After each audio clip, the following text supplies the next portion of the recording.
Dear student, welcome to technical dog. DFCCL के paper के लिए हम लोग अभी प्रैक्टिस सीरीज शुरू किए हुए हैं। कंट्रोल सिस्टम के लास्ट वीडियो लेक्चर में हम लोग सारे थ्योरी का रिवीजन शुरू किए थे, लेकिन कंप्लीट नहीं हो पाया था। हम लोग मेसन्स गेन फार्मूला तक पहुँचे थे, ठीक है। यानी कि आज हम लोग उससे आगे कंटिन्यू करेंगे। मेसन्स गेन फार्मूला से आगे हम लोग आज कंटिन्यू करेंगे, ठीक है। आज हम लोग पढ़ेंगे सबसे पहले masons gain formula. Masons gain formula, इस फार्मूला का यूज हम लोग ओवरऑल गेन निकालने के लिए पढ़ते हैं, यानी कि सिस्टम का ओवरऑल गेन हम लोग इसे फाइंड आउट कर सकते हैं। देखो, कंट्रोल सिस्टम के ऊपर मेरा IAS का पूरा प्रीवियस ईयर अपलोड किया हुआ है, तो आप लोग वहाँ पे भी देख सकते हो। बहुत ही फ़ायदा करेगा आपके एग्जाम के लिए। या फिर ये अगर वीडियो कंप्लीट देख लेते हो, एक पहला वीडियो एक दूसरा वीडियो, तो एक हद तक आपको आइडिया हो जाएगा कंट्रोल सिस्टम में किस टाइप से सवाल पूछे जाएंगे।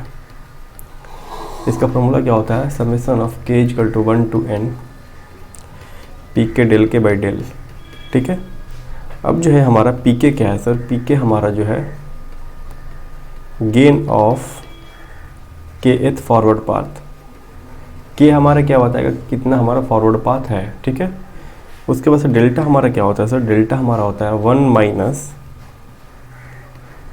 सम of the gain of all individual loops. सारे इंडिविजुअल लूप का गेन क्या करेंगे? सम करेंगे। उसके बाद क्या करेंगे? Sum of gain of product of two non touching loop, ठीक है। टू नॉन टचिंग लूप जितने आएंगे उनके गेन का प्रोडक्ट करके सम करेंगे, ठीक है। आपको बस इतना ही फॉर्मूला, आगे भी होता है इसका, लेकिन आप बस हम लोग जो है ना 2 ही तक में हमारा काम हो जाता है, ठीक है। डेल्टा के हमारा क्या होता है? सेम हमारा डेल होता है, ठीक है, सेम एज डेल। बस इसमें क्या करना होता है? आफ्टर रिमूविंग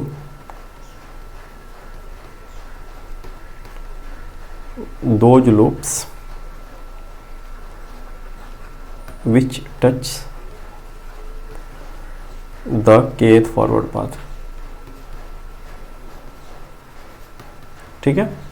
चलो, ये मेसन्स गेन फार्मूला हमारा यहाँ तक हो गया, ठीक है। ये सिग्नल फ्लो ग्राफ का ही टॉपिक था। अब हम लोग आगे बढ़ते हैं टाइम रिस्पॉन्स एनालिसिस के ऊपर, यानी कि उससे पहले हम लोग कुछ पढ़ लेते हैं नेगेटिव और पॉजिटिव फीडबैक सिस्टम के बारे में।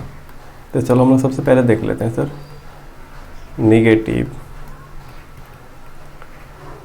Feedback system. कभी कभी ये भी पूछ लेता है हमारे एग्जाम में, तो इसका एडवांटेज क्या होता है वो देखो।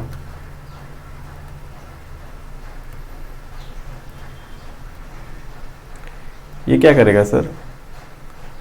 ये सबसे पहले it reduce the sensitivity of system with respect to internal parameter variation, ठीक है। फिलहाल आपको इतना ही याद रखना है कि ये सेंसिटिविटी को रिड्यूस करता है, इंटरनल पैरामीटर वेरिएशन, ठीक है। यानी कि अगर इंटरनल पैरामीटर में कोई भी चेंजिंग आता है तो ये क्या करता है सर? उसको रिड्यूस कर देता है, सिस्टम की सेंसिटिविटी को, ठीक है। उसके बाद हम लोग क्या बोल सकते हैं सर? दूसरा इसमें लिख लो, दूसरा पॉइंट इसमें लिखोगे इट रिड्यूस। देखो, सबका मैथ्स है, सबका मैथमेटिकल प्रूफ है, लेकिन उतना नहीं जा रहा है। It reduce the effect of unwanted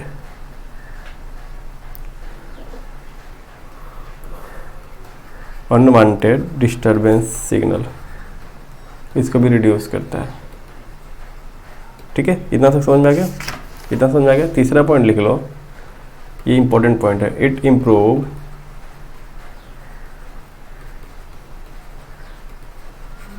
transient response of system by increasing the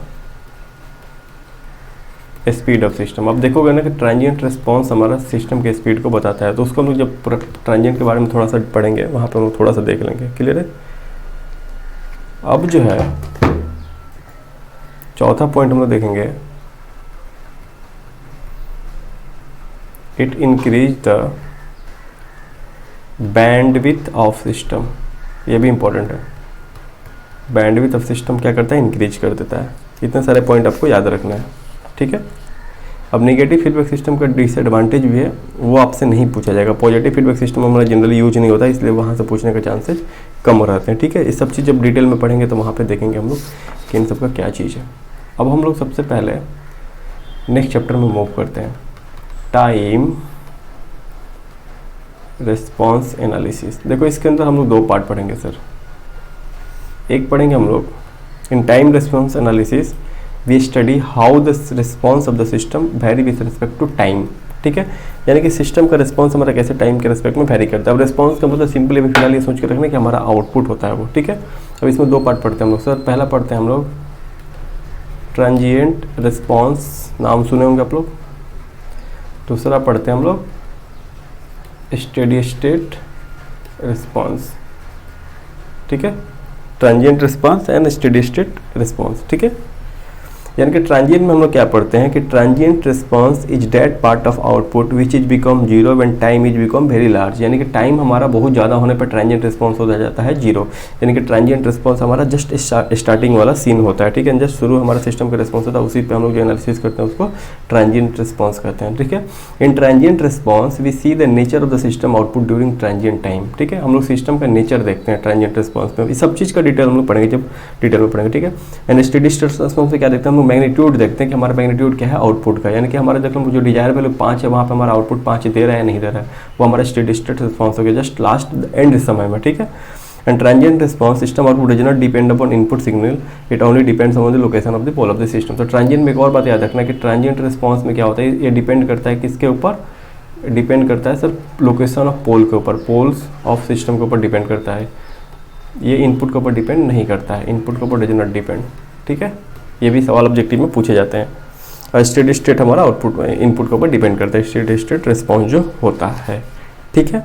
चलिए अब हम लोग कुछ पॉइंट्स पढ़ते हैं सर, जो कि हमारा स्पेसिफिकेशन है किसका सर, फर्स्ट ऑर्डर का। या फिर हम लोग डायरेक्ट पढ़ते हैं सर, डायरेक्ट हम लोग पढ़ते हैं ट्रांजिएंट रिस्पॉन्स के बारे में, ठीक है। ट्रांजिएंट रिस्पॉन्स के बारे में हम लोग डायरेक्ट पढ़ते हैं ट्रांजिएंट रिस्पॉन्स के बारे में, ठीक है। ट्रांजिएंट रिस्पॉन्स में हम लोग क्या क्या पढ़ेंगे वो सब चीज़ें हम लोग एक एक करके देखते चलते हैं सर, क्योंकि मेन हमारा specification of second order he important है। स्पेसिफिकेशन ऑफ सेकंड, यही पूछा था आपसे एग्जाम में, ऑर्डर अंडर डैम्प्ड सिस्टम, ठीक है। इसमें सबसे पहले पढ़ेंगे हम लोग सर डिले टाइम के बारे में। सबसे पहले पढ़ेंगे किसके बारे में, डिले टाइम के बारे में। अब ये डिले टाइम क्या होता है सर, डिले टाइम में हम लोग ये देखते हैं कि it is the time required for the response to reach up to 50% of final value. Final value 50% जाने में जो रिस्पॉन्स को टाइम लगता है उसको क्या बोलते हैं सर, फाइनल वैल्यू क्या 50% जाने में जो टाइम लगता है उसको हम लोग क्या बोलते हैं सर, डिले टाइम। इसका फॉर्मूला क्या होता है, 1 + 0.7 zeta divide by omega n, clear है। अब पढ़ते हैं राइज टाइम के बारे में। राइज टाइम, इसको हम लोग डिले टाइम को टी डी से रिप्रेजेंट करते हैं। राइज टाइम, राइज टाइम होता है हमारा टी आर। इसका डिफिनेशन क्या होता है, it is the time required for response to rise from 0% to 100%, ठीक है, of final value in under damped system, और 10% से 90% final value in critical damped system. कहने का मतलब है हमारे सिस्टम के रिस्पॉन्स पे 0 से 100% जाने में जो टाइम लगता है उसको राइज टाइम बोलते हैं। या फिर ये भी बोलते हैं कि क्रिटिकल डैम्प्ड सिस्टम में 10% से 90% जाने में। राइज टाइम का फॉर्मूला जो होता है pi minus phi by omega d. और फाई हमारा क्या होता है सर, फाई हमारा होता है कॉस इनवर्स जीटा, ठीक है। फाई हमारा होता है कॉस इनवर्स जीटा। इसको आप लोगों को हमेशा याद रखना है, ठीक है, ठीक है। यहाँ तक कोई दिक्कत नहीं है। चलो अब हम लोग आगे बढ़ते हैं। राइज टाइम हो गया। अब पीक टाइम के बारे में देखते हैं सर कि पीक टाइम हमारा क्या था, फॉर्मूला बस आपको याद रखना है। पीक टाइम क्या होता है, पीक टाइम में हमारा टीपी से रिप्रेजेंट करते हैं। It is a time required for output to reach up to its peak value. पहले पीक वैल्यू पर जाने में जो टाइम लगता है उसको पीक टाइम बोलते हैं। इसका फॉर्मूला होता है पाई बाई ओमेगा टी, ठीक है। 4 हो गया। अब चौथा देखते हैं sir, peak overshoot. Peak overshoot को हम लोग एमपी से रिप्रेजेंट करते हैं सर। पीक ओवरशूट क्या होता है, it is the difference between maximum output and steady state output. मान लो स्टेडी स्टेट वैल्यू है, ये हमारा मैक्सिमम आउटपुट है से ज़्यादा, तो इसके बीच का जो डिफरेंस होता है ये हमारा क्या होता है, पीक ओवरशूट होता है, ठीक है। It always express in percentage. Peak overshoot का फॉर्मूला जो होता है एम पी का e to the power minus pi by zeta under root 1 minus zeta square into 100। ठीक है, ये हमारा पीक टाइम का फॉर्मूला हो गया। ठीक है, अब बात आती है सेटलिंग टाइम का। सेटलिंग टाइम क्या होता है?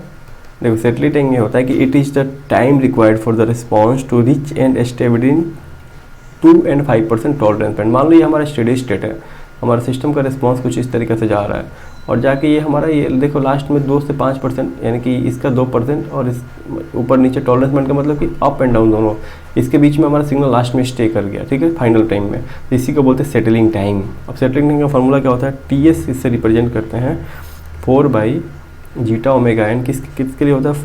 2% बैंड, 2% टॉलरेंस बैंड लिखा रहेगा आपको, और हमारा टी एस का वैल्यू जो होगा 3 by zeta omega n for 5% tolerance band. ठीक है, आपको इतना याद रखना है। एक और चीज़ याद रखना है कि सबसे ज़्यादा होता है टी एस सेटलिंग टाइम का वैल्यू, फिर होता है हमारा टी पी का वैल्यू, फिर होता है टी आर का वैल्यू, फिर होता है टी डी का वैल्यू। डिले टाइम सबसे कम होता है, rise time, peak time, settling time. ठीक है, ये आपको इतना याद रखना है। अब हम लोग कुछ लोकेशन ऑफ पोल्स के ऊपर हम लोग देखते हैं कि हम लोग कैसे डिसाइड करेंगे कि सिस्टम का बिहेवियर हमारा कैसा है लोकेशन ऑफ पोल्स के ऊपर। ठीक है, यानी कि हम लोग अभी देखेंगे location of pole, location of poles के बारे में देखेंगे। इसके ऊपर हम लोग क्या क्या बोल सकते हैं? देखो, सबसे पहले हम लोग जो है ना ट्रांसफर फंक्शन हमारा सेकंड ऑर्डर का जो होता है ना omega n square, standard transfer function होता है s square plus 2 zeta omega n s plus omega n square. ये आप हम लोग हमेशा इसको याद रखोगे सेकंड ऑर्डर के लिए। ठीक है, अब हम लोग डिनोमिनेटर पोलिनोमियल को क्या बोलते हैं? पोल्स बोलते हैं। इसको कैरेक्टरिस्टिक इक्वेशन भी बोला जाता है। यहाँ से हमारा पोल्स का लोकेशन जो S1 और S2 जो रूट्स आएगा उसका वैल्यू क्या होगा? Minus zeta omega n plus minus omega n under root zeta square minus 1। ठीक है, इसको आपको याद रखना है। अब देखो हम लोग लोकेशन सब पोल्स के अनुसार कैसे बोल सकते हैं। सबसे पहले एनालिसिस करेंगे हम लोग अनडैम्प्ड सिस्टम का। अनडैम्प्ड सिस्टम का मतलब हो गया कि कोई डैम्पिंग नहीं है, यानी कि जीटा का वैल्यू हो गया 0। जीटा का वैल्यू 0 जैसे करेंगे S1 और S2 का वैल्यू क्या आ जाएगा? प्लस माइनस जे ओमेगा एन।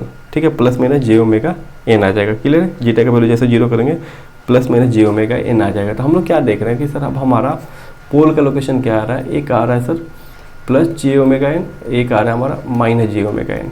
ठीक है, यानी कि हमारा ये इमेजनरी एक्सिस के ऊपर आ रहा है, ये हमारा रियल एक्सिस हो गया। तो हम लोग क्या बोल सकते हैं कि सर अगर अनडैम्प्ड सिस्टम हम लोग कब बोलेंगे? If poles of the system lie at imaginary axis then it is become undamped system. कहीं पर भी आपको इस टाइप से पोल का लोकेशन दिया रहेगा तब डायरेक्ट बोल दो कि अनडैम्प्ड सिस्टम है, जीटा का वैल्यू 0 है। यानी कि इसमें हम लोग क्या बोल सकते हैं कि the output of this system is continuously oscillatory in nature which oscillate at omega n frequency. ठीक है, यानी कि इसका आउटपुट हमारा कंटिन्यूसली क्या होगा? ऑसिलेटरी नेचर का होगा ओमेगा एन फ्रीक्वेंसी के ऊपर। इस टाइप के सिस्टम को हम लोग क्या बोलते हैं सर? मार्जिनल स्टेबल सिस्टम बोलते हैं, मार्जिनली स्टेबल सिस्टम बोलते हैं। ठीक है, इतना पॉइंट आपको इसमें याद रखना है। चलो दूसरा पॉइंट देखते हैं, दूसरा देखते हैं। दूसरा हम लोग देखेंगे sir under damped system. Under damped system में क्या देखेंगे? अंडर डैम्प्ड सिस्टम में क्या देखेंगे सर? देखो हमारा यहाँ पे S1 S2 का वैल्यू है minus zeta omega n plus minus j, क्योंकि जीटा स्क्वायर हम लोग क्या ले रहे हैं यहाँ पे अंडर डैम्प्ड सिस्टम ले रहे हैं 0 से जीटा का वैल्यू 1 के बीच में ले रहे हैं। ठीक है, तो हमारा ये एक्सप्रेशन आ जाएगा। ये हमारा रियल पार्ट है और ये हमारा इमेजनरी पार्ट है। ठीक है, तो हम लोग क्या बोल रहे हैं कि सर रियल पार्ट हमारा जीटा ओमेगा एन है, जीटा बढ़ेगा तो रियल पार्ट का वैल्यू भी बढ़ेगा। ठीक है, उसके बाद से हम दूसरा इमेजनरी पार्ट में क्या देख रहे हैं? ओमेगा एन अंडर रूट 1 में जीटा स्क्वायर बढ़ेगा तो इमेजनरी पार्ट भी बढ़ेगा। क्लियर है? यानी कि हम लोग ये क्या बोल सकते हैं? If the pole of the system are complex conjugate, इसको हम लोग बोल सकते हैं। इसको अगर मान लो जीटा ओमेगा एन से दिखा दिए, ठीक है, ओमेगा डी से दिखा दिए, ओमेगा एन अंडर रूट 1 में जीटा स्क्वायर, तो S1 S2 हमारा क्या हो जाएगा? ठीक है, तो हम लोग क्या बोल सकते हैं कि सर हम लोग ये बोल सकते हैं कि if the pole of the system are complex conjugate and lie at LHS of complex plane then it will be under damped system. ठीक है, ये हमारा कॉम्प्लेक्स प्लेन में है ना, पोल्स की तरह लेफ्ट हैंड साइड में है और इमेजनरी कॉम्प्लेक्स कंजुगेट पे है। ठीक है, तो अंडर डैम्प्ड सिस्टम हो गया। तीसरा देखो ओवर डैम्प्ड सिस्टम। ये बहुत इंपॉर्टेंट है, कभी एग्जाम में यहाँ से भी सवाल पूछे जाते हैं। S1 S2 आपका क्या होगा? Minus zeta omega n plus minus 1 zeta square minus 1 omega n, ठीक है। यहाँ पे जीटा ग्रेटर देन 1 है, over damped zeta greater than 1 होता है, ये भी याद रखोगे आप, ठीक है। तो यहाँ से S1 S2 का जो वैल्यू आएगा, हम लोग ये बोल सकते हैं कि system of the pole lie on real axis at different pole location, ठीक है। डिफरेंट पोल लोकेशन पे इसको हम लोग क्या बोल सकते हैं, अंडर डैम्प्ड बोल सकते हैं। क्लियर है यहाँ पे। चलो अब हम लोग यहाँ तक पढ़ लिए। अब हम लोग पढ़ लिए क्रिटिकल डैम्प देख लेते हैं। क्रिटिकल डैम्प देख सकते हैं। क्रिटिकल डैम्प क्या होगा, इसमें जीटा का वैल्यू 1 होता है, S1 S2 का वैल्यू निकल के आ जाएगा यहाँ पे प्लस माइनस ओमेगा एन, ठीक है, प्लस माइनस ओमेगा एन। तो हम लोग क्या बोल सकते हैं, the pole of the system lie at real axis at the same location, तो हम लोग बोल सकते हैं प्लस माइनस नहीं है, सॉरी ये हमारा तो माइनस ही जीटा ओमेगा एन होगा ना, ठीक है। दोनों पोल हमारा कहाँ पे आएगा, सेम ही लोकेशन पे आएगा, तो हम लोग बोल सकते हैं कि क्रिटिकल डैम्प्ड सिस्टम है, ठीक है। चलो अब हम लोग देखते हैं स्टेडी स्टेट के बारे में, यानी कि अब हम लोग देखेंगे स्टेडी स्टेट एरर। इंपॉर्टेंट है, एग्जाम में पूछा जाता है स्टेडी स्टेट एरर क्या होता है। देखो हम लोग स्टेडी स्टेट एरर जो निकालते हैं, इसका फॉर्मूला होता है limit t tending to infinity e t, ठीक है। यहीं से फाइनल वैल्यू थ्योरम लगाते हैं तो हमारा आता है e s s equal to s tending to, sorry limit s tending to 0 s e s आता है फाइनल वैल्यू थ्योरम का यूज करके। ये सब आपको सिग्नल में पढ़ना है, ठीक है। अब हम लोग जो है ना स्टेडी स्टेट एरर निकालना शुरू करते हैं। तो सबसे पहला इसमें 4 फार्मूला है, कोई भी लगा सकते हो। देखो ई टी जो हमारा होता है क्या होता है sir, r t minus c t होता है, ठीक है। 4 फार्मूला में से कोई लगा सकते हो। तो ई एस क्या होगा, लैप्लास करोगे तो क्या होगा, आर एस हो जाएगा माइनस सी एस हो जाएगा, ठीक है। तो हमारा एरर का फॉर्मूला क्या होता है, स्टेडी स्टेट एरर का फॉर्मूला होता है limit t tending to 0 e t, final value theorem से क्या आ जाएगा ये, limit s tending to 0 s e s, यानी कि इसको बोल सकते हैं limit s tending to 0 s r s minus c s. जो आपको दिया रहेगा वैसे फाइंड आउट कर सकते हो। पहला फॉर्मूला ये हो गया स्टेडी स्टेट एरर का। दूसरा इसी से हम लोग कैसे निकाल सकते हैं, अगर हमारे पास ओवरऑल ट्रांसफर फंक्शन दिया हो तो कैसे निकालेंगे। तो देखो ई एस एस कैसे निकालेंगे, जब ओवरऑल ट्रांसफर फंक्शन सिस्टम का दिया रहे, ओवरऑल मतलब close loop, s r s c s था ना, ठीक है। यहाँ से क्या करो, एस आर एस को कॉमन ले लो, आर एस कॉमन लोगे तो क्या होगा 1 माइनस c s by r S,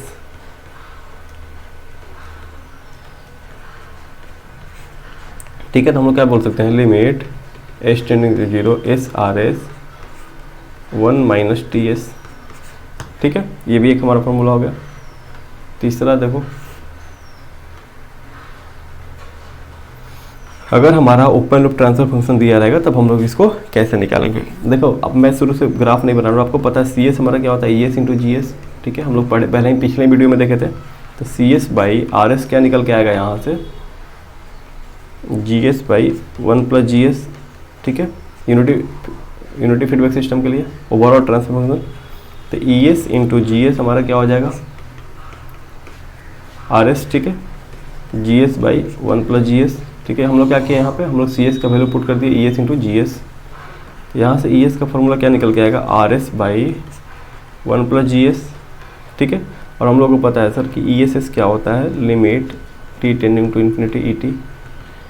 यहीं से हमारा ई एस एस क्या होता है, limit s tending to 0 s e s, ठीक है। तो यहाँ से ई एस एस क्या निकल जाता है, limit s tending to 0 s r s by 1 plus ji s. यही फार्मूला आप लोग जनरली देखते होंगे, आता होगा, ठीक है। इसको भी आप याद रख सकते हो। क्लियर है, कोई भी फार्मूला आप चाहो तो याद रख सकते हो, आपके ऊपर है। अब हम लोग एक टेबल बना लेते हैं, डायरेक्ट टेबल बनाते हैं, बाद में हम लोग जब पढ़ेंगे तब ब्रेक कर करके पढ़ेंगे कैसे निकाला जाता है, क्या निकाला जाता है, ठीक है। चलो अब हम लोग एक एक करके सबसे पहले यहाँ पे देखो टेबल बनाते हैं। बहुत इंपॉर्टेंट टेबल है ये आपके एग्जाम के लिए। मैं एक चीज़ बताते चलूँगा, आपको पढ़ाने की कोई ज़रूरत नहीं है, बस टेबल को याद रखोगे, बस सब चीज़ हो जाना है।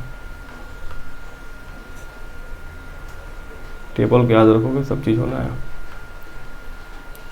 टाइप 0, टाइप 1, टाइप 2, यहाँ पे ये हमारा है टाइप ऑफ सिस्टम, ठीक है। इधर हमारा है इनपुट सिग्नल, क्लियर है। यहाँ 3 ब्लॉक और बना दो। चलो यहाँ पे लिख सकते हो स्टेप सिग्नल, यहाँ पे लिख लो रैंप सिग्नल, यहाँ पे लिख लो पैराबोलिक सिग्नल। मैं डायरेक्ट टेबल ही याद करा देता हूँ आपको, बहुत ही ये एग्जाम में काम करेगा, ठीक है। टाइप 0 पे हमारा हो जाएगा A/1 + KP। अगर नॉन यूनिटी है तब A का वैल्यू कुछ भी हो सकता है, अगर यूनिटी है तो A का वैल्यू 1 हो सकता है। बाकी सब में एरर का वैल्यू हो जाएगा 0। क्या चीज़ का फॉर्मूला है सर? एरर का फॉर्मूला है आपका, स्टेडी स्टेट एरर का, ठीक है। रैंप में हमारा हो जाता है इन्फिनिटी टाइप 0 पे, और टाइप 1 के लिए B/KP होता है। KP मैं बता रहा हूँ क्या होता है, ठीक है। इन्फिनिटी C/KA, ठीक है। अब देखो आपको यहाँ पे क्या करना है सर, आपको अगर ABC में कन्फ्यूजन नहीं करना है। अगर यूनिटी होगा तो A का वैल्यू 1, B का वैल्यू 1, C का वैल्यू 1, नहीं होगा तो फिर उसको देखा जाएगा। अब देखो हमारा KP, KB और KA क्या है वो हमको मेनली देखना है, KP, KB और KA, ठीक है। तो देखो उसको देखते हैं। सबसे पहले KP जो होता है हमारा, ये होता है पोजिशनल एरर कांस्टेंट।